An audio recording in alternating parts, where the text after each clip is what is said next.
After a long time off, I finally decided to make a comeback.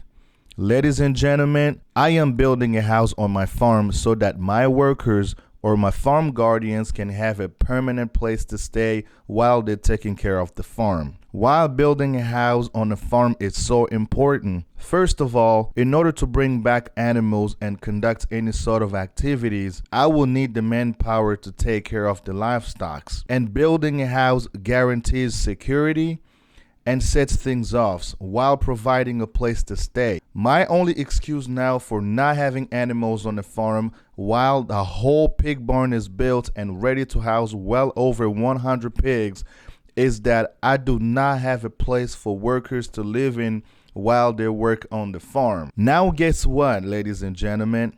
That excuse will soon cease to exist because money is already spent on building materials. As you can see in this video, my guys are transporting materials to the farm where the construction will be taking place. I am more motivated than ever. Making a decision to build a house on the farm is a jump starter for the development of my farm. I have saved enough money from my hard-earned income to continue my farming projects. I could have used my money to party or live lavishly, but I chose the investment route because I know this is my social security, my 401k, my pension plan, all combined in one. And I hope all of you watching this video can do the same thing too.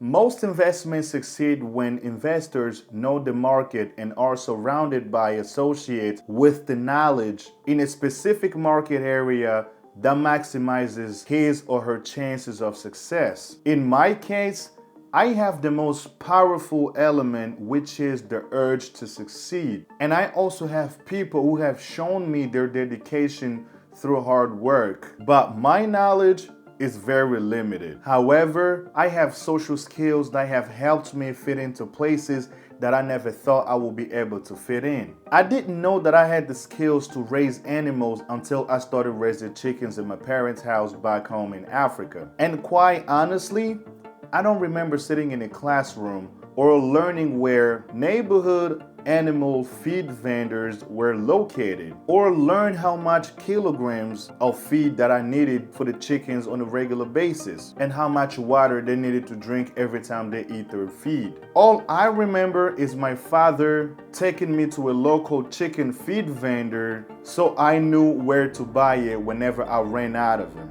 And he also took me to a local vet, so that way I knew if there was ever an issue with any of my birds, I knew the person to call. I knew where to reach out to. And the last thing my father did, he made sure he purchased enough chicken feeds for me to get me through for the next couple of months, so when I needed them, I wouldn't have to go back to ask for more money from him. But he was sending me out to something that I had no idea. In fact, I bought enough feed that lasted me a little while. All I'm trying to say is that it's not that hard to start and grow. Trust me, you don't need to read a book to do any of that. However, learning a better way could be beneficial because there are always better ways of doing things.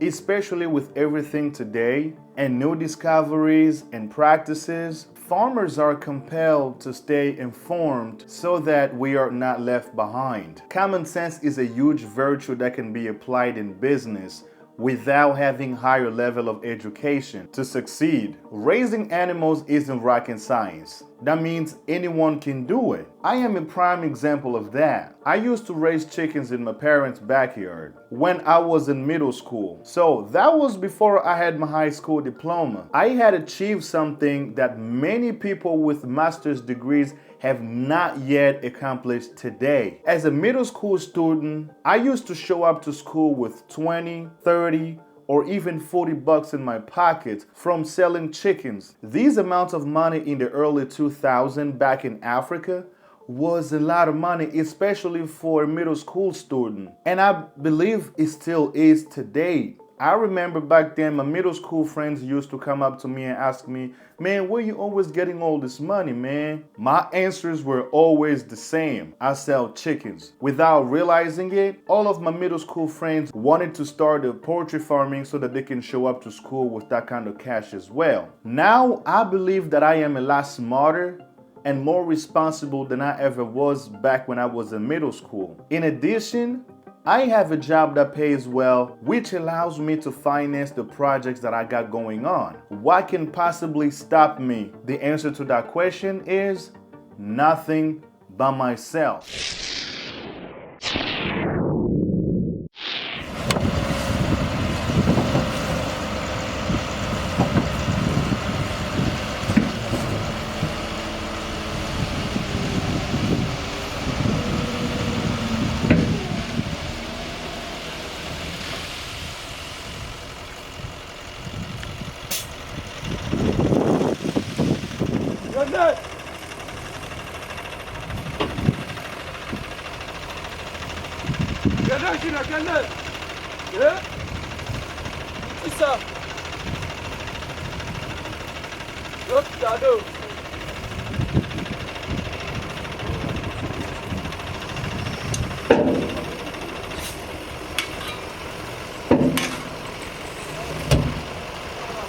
The most difficult part of any business that requires a physical location is the building phase.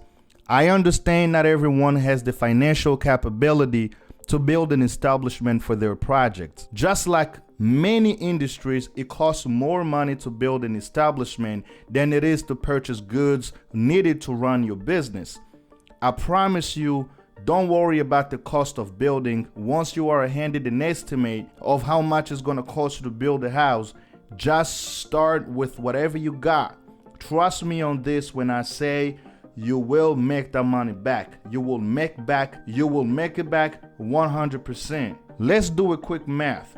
It costs me between 8 to 10K to build a 100 plus pig barn capacity. If I have 100 pigs, let's say weighing minimum 75 kilogram, that's about $300 a piece times 10.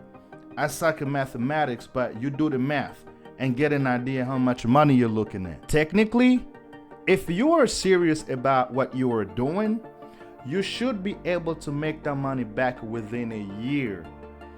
That's why it's so imperative that you take your time to find something you're passionate about before investing so you won't lose any of your investment.